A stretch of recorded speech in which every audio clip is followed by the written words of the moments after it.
All right, so over the past 10 years, I have read basically all of the books around productivity and time management. And in that time, there are 10 things that I still use in my life, genuinely use to help make my time management more efficient. Let's talk about them in this video. Tip number one is that we absolutely own all of our time. Now, this is like a big one. When I first had this realization, my life genuinely changed because I used to think I don't have time to do stuff. And I don't know where I read it, but I came across this probably like a fortune cookie somewhere, which said something like, at any given moment, you are doing what you most want to be doing. And that was a very empowering thing for me because I was obviously in need of empowerment. And it helped me realize that my time is entirely within my control. Like right now, I'm filming this video because I want to be. Earlier today, I spent 6 hours playing World of Warcraft because that's what I wanted to do. I could not have said I don't have the time to work out today. Instead, it was a case of I'm actively choosing not to make the time to work out today. And so when it comes to time management, step one is always to recognize that we are always in control of our own time. Yes, you might have a boss. Yes, you might have parents telling you what to do, but fundamentally, you are in control of your own time and you can choose to do whatever you want with that time. If you don't have the time to do something, that something is just not a priority. Which is fine, but don't pretend like the reason you're not doing it is because you genuinely don't have the time. Point number two is the title of this book by Derek Sivers, Hell Yeah or No, What's Worth Doing? Now, the vibe here, hell yeah or no, it kind of says it all in the title. That when we're young and we don't have very many opportunities in our lives, we should probably say yes to the majority of things that are coming our way. But as soon as we get to a point where we're starting to get more inbound leads than we have time available, we start operating with a hell yeah or no maxim. And the idea there is something is either a hell yes or it's a no. And so if I get an email from someone saying, hey, do you want to do this thing? And I'm thinking, maybe it sounds kind of all right, then my default position is going to be no. If I get an email from someone saying, hey, do you want to do this thing? And I'm like, hell yeah, then I'm going to do the thing. And I'm trying to get better at using this principle in my life because even now, my calendar is full of a lot of things where I'm like, yeah, kind of, rather than hell yeah too. And I always regret doing it when it comes down. So hell yeah or no, just like learning to be okay with saying no to stuff is another really important principle of time management. Thirdly, there's a tip I picked up from this book called Make Time by Jake Knapp and John Zeratsky. And this tip is called the daily highlight. This is like deviously simple. Basically, the idea is that every day we decide this one thing is going to be my highlight of the day. This is the only thing I need to get done today. And on the days where I set a daily highlight, and I try and do this every day, I always get the thing done, and I'm always really happy at the end of the day. But if I have a day where I don't set my daily highlight, then I kind of drown in my to-do list, and I have this just image in my head of like, oh yeah, I need to do this and this and this and that. And it's a lot harder to get stuff done. Whereas on days where I have the daily highlight, I have that just one thing that I'm focusing on.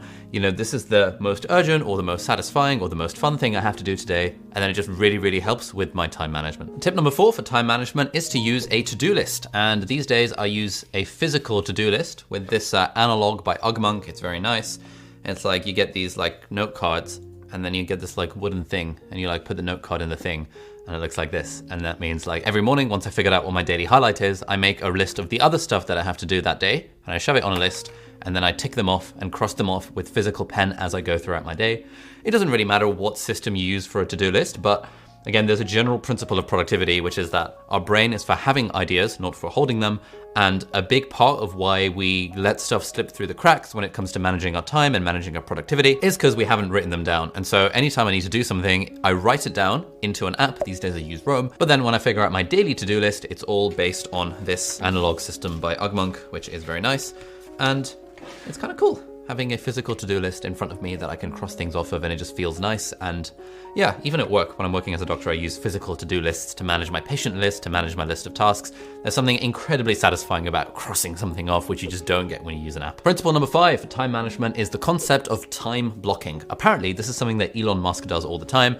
And basically the idea there is anytime we need to do something, we put a block for it in our calendar. So I don't like doing this for absolutely everything because I'm a bit of a waste man. And I think the more time I spend managing my productivity system, the less time I spend actually getting stuff done, and then it's just all completely pointless. But the one thing that I always schedule into my calendar at the start of the day is my daily highlight. So if I've decided my daily highlight is filming this video, usually, well, I'll try my best to schedule it into my calendar at the time where I know I'm going to film the video. If my daily highlight is call my grandma, I will literally schedule it into my calendar. If my daily highlight is make changes to my website, I will schedule it at for a block in my calendar. And that's really nice and reassuring, because it means that that one thing that I've decided is really, really important is always going to get done because it's always on the schedule. And then if I need to move it around, I'll move it around if something comes up, but at least it's there on the schedule by default. And this thing where you combine the daily highlight with time blocking it in the calendar is just incredibly useful. Everyone always kind of thinks that oh, but only one thing a day, don't you have to do more than that? And yeah, you do kind of have to do more than that in most of our lives. But imagine if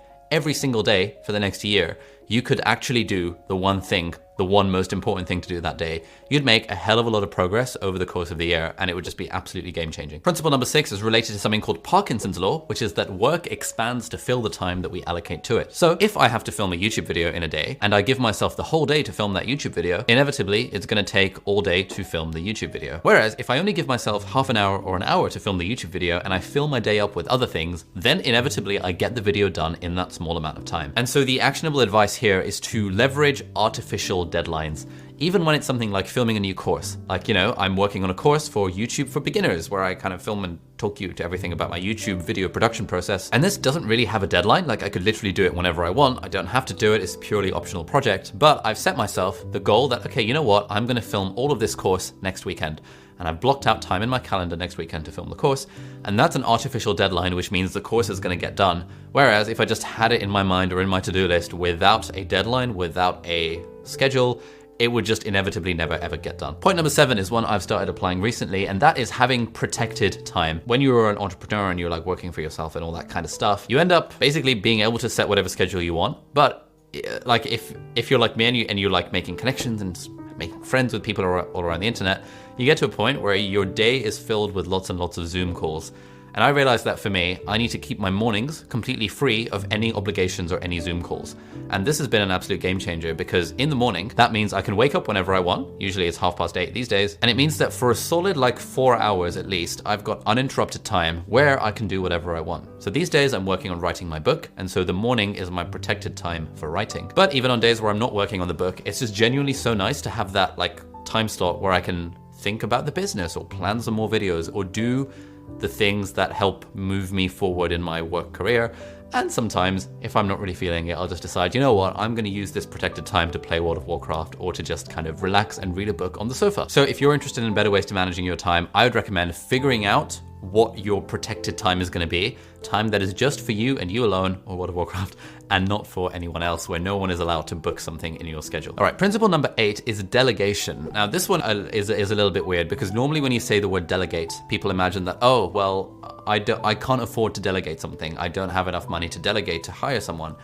And sure, that's probably true, but the way that I think of it, even when this YouTube channel wasn't successful, was that what is actually the dollar value of my time? How much is my time actually worth? And when it came to running my business, I decided that, okay, my time is worth £20 an hour or $25 an hour. And that means that anything I'm doing that I don't enjoy, that I can outsource to someone, that I can delegate for less than $25 an hour, I absolutely should do that. And that principle of delegation has encouraged me to get a cleaner, which has been great, because now we have someone who comes in to clean the house every other week, which means I don't have to do it myself. And back in the day when I was building my businesses from the ground up, and there was lots of things that needed to be done, like data entry or things like that, I was able to delegate those to freelancers in the Philippines or in Bangladesh or in India through Upwork.com or Fiverr.com, and paying them $7 an hour is an amazing wage for someone for work in the Philippines.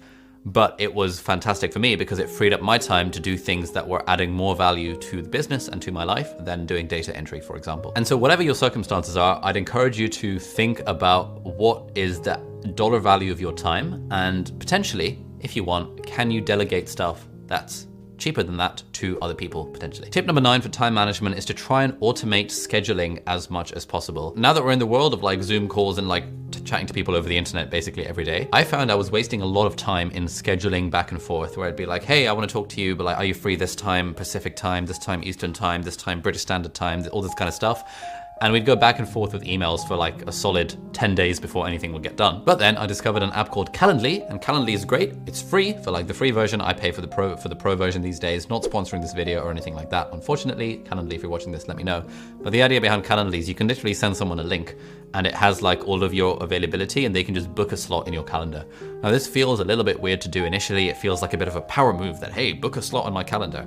But anytime I get a Calendly link from someone, I'm like, oh my God, I'm so grateful because this has literally saved me 20 minutes of my life, time that I'm never gonna get back in not having to worry about scheduling back and forth emails. Even sometimes these days when it comes to like catching up with friends, I just send them a Calendly link and I'm like, look, hey man, I'm really sorry, but like, you know, here's a Calendly link. I know we're never gonna talk because the schedules are never gonna align, but if there's a time that works for you, click on this link. And he books a time and we have a call. And it's nice because I've caught up with so many more friends in the last few months through using Calendly links than I did in the last like 3 years of having to schedule back and forth with WhatsApp messages. And finally, principle number 10 for time management. And this is something I've only recently started to appreciate, which is that like when you're like a productivity nerd and you're interested in like efficiency and getting more done, it's very easy for us to get to the end of the day and to just feel chronically dissatisfied with what we've accomplished. Like at the end of the day, it's like, oh, well, I filmed one video today, but I could have filmed 5 videos. What's wrong with me? I'm such a waste man, and kind of internally beating ourselves up about this. But one thing I've started to kind of tell myself recently is that I can choose to be satisfied at the end of the day. At the end of this day, I'll have filmed this video. I was planning to film 3 more videos, but I didn't get around to doing those. That's fine, I filmed 1. I can choose to be satisfied with what I've done,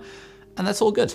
And like, it doesn't change how much work I've done by me beating myself up about it. It just makes me feel bad. And therefore, I can choose to feel good with how I've managed my time. If you're interested in more strategies on how to manage your time, I actually have 3 whole online courses themed around productivity and time management that are hosted on Skillshare. No, they're not sponsoring this video, but if you hit the link in the video description, there'll be a link that gives you a free trial to Skillshare where you can check out my 3 classes on productivity. One of them is about the fundamentals of productivity. One of them is about the productivity equation, which is my personal mental model for productivity. And the third one is one that I released very recently, like last week, around productivity for creators and how we manage our time doing this like creative high side hustle entrepreneur type stuff. So check that out with the links in the video description. And if you want more tips for time management and general productivity, you should check out my book review and summary of the book Make Time, which is one of my favorite productivity books of all time, and that will be linked right over there. So thank you so much for watching. Have a great day, and I'll see you in the next video. Bye-bye.